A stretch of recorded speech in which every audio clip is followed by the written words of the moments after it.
और प्रशांत किशोर जी जो सबको मदद कर रहे थे, उनका मनसूबा, उसका तो मनसा ये था ना कि हमारी जनता का विकास होगा। जनता का विकास, जनता और प्रशांत किशोर जी दोनों का मनसा पर पानी फिर गया, पानी फिर गया। जिस कारण से कि प्रशांत किशोर को फ्रंट पे आना पड़ा।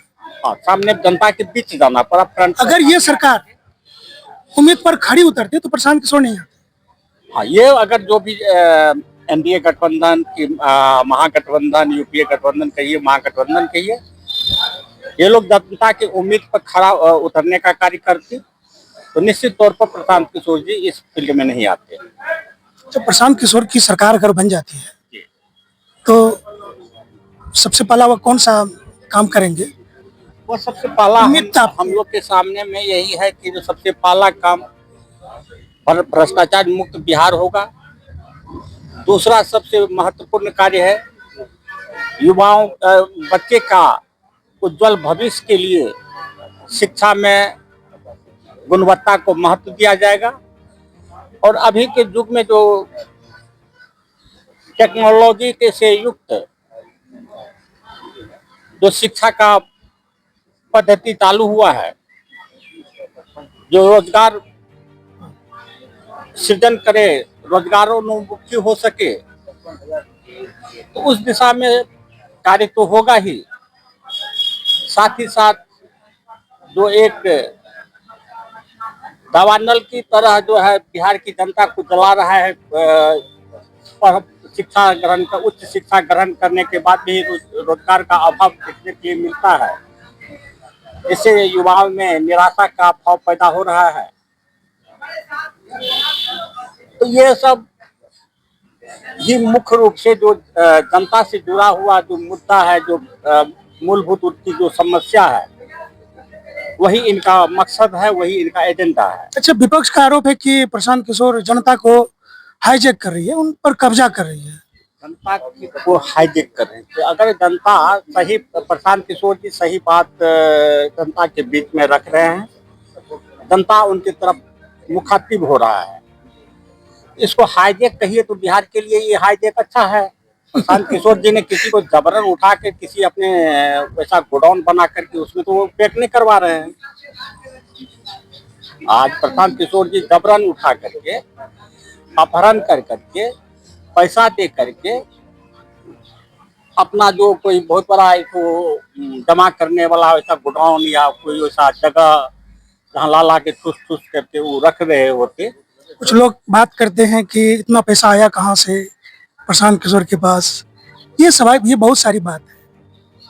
ये तो जो लोग क्वेश्चन करते हैं उनको कम से कम आना चाहिए सामने में, कितना पैसा। सामने क्यों नहीं आते हैं? प्रशांत किशोर जी के पास कितना पैसा, प्रशांत जी का जो जिला में 2-4-5, उन्होंने जो डंका पीट दिया कि पूरे बिहार में हम जो है कि 243 सीट पर चुनाव लड़ेंगे, बड़ी बड़ी पार्टी हिम्मत नहीं जुटा पा रही।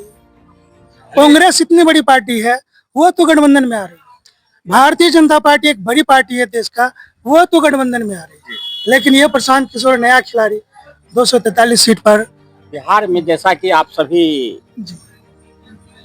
जो भी हमारे मीडिया से जुड़े हुए व्यक्ति हैं, वह जनता का प्रतिनिधित्व करते हैं, क्योंकि रात दिन वो जनता से ही सवाल जवाब पूछते हैं। उनको पता है आज वो प्रशांत किशोर जी देशीकरण कर दिया गया है। देशीकरण का अलग करने के लिए जनस्वराज जो है सही सोच, सही लोग का चयन किया हुआ है, इसमें कोई खर्च की आवश्यकता नहीं। आज जो स्थिति में बिहार का हाल है, बिहार को जाति के नाम से तोड़ा गया, धर्म के नाम पर तोड़ा गया। यहाँ तो जी ये पहले बात कर लीजिए। तोड़ा गया। प्रशांत जी जो है तोड़ने की बात नहीं करते हैं। प्रशांत जी बिहार को प्राथमिकता देते हुए बिहार के विकास के लिए, बिहार के वासियों के विकास के लिए, उसके जो नया जो पीढ़ी आने वाले हैं उसके तरक्की के लिए, उसके रोजगार के लिए वह बात करते हैं। अच्छा, बिहार की जनता इस बार जो वोट करेगी, क्या वो जात पात के नाम पर वोट करेगी, या प्रशांत किशोर के सिद्धांत के नाम पर वोट करेगी, या विपक्ष का जो एजेंडा है उस पर वोट करेगी? वैसे किसी भी चुनाव में ये सब सभी विषय प्रभावित होता है जनता के सामने। जी। कोई भी एक मुद्दा चुनाव में नहीं चलता है, कोई भी एक मुद्दा चुनाव में नहीं चलता है। प्रशांत जी पहली बार राजनीतिक पार्टी बना करके चुनाव मैदान में आ रहे हैं। अपना जो उनका मुद्दा है, जो उनका एम्बिशन है, जो उनका लक्ष्य है, वह जनता के बीच में खुलेआम वो रख रहे हैं। ठीक है सर, बहुत बहुत धन्यवाद। चंद सवालों का जवाब हमने लेने का प्रयास किया और ये समझिए कि एक वैसे सवाल जो कि अंदर है, पर्दे के अंदर, उस सवाल का जवाब आपने बड़ा ही सरल तरीके से दिया है। हम आपका धन्यवाद करेंगे और दर्शकों को अपना परिचय दें। चंद्रशेखर सिंह बब्बन, मैं अररिया से आया। जी, आपको बहुत बहुत धन्यवाद सर हमारी तरफ से।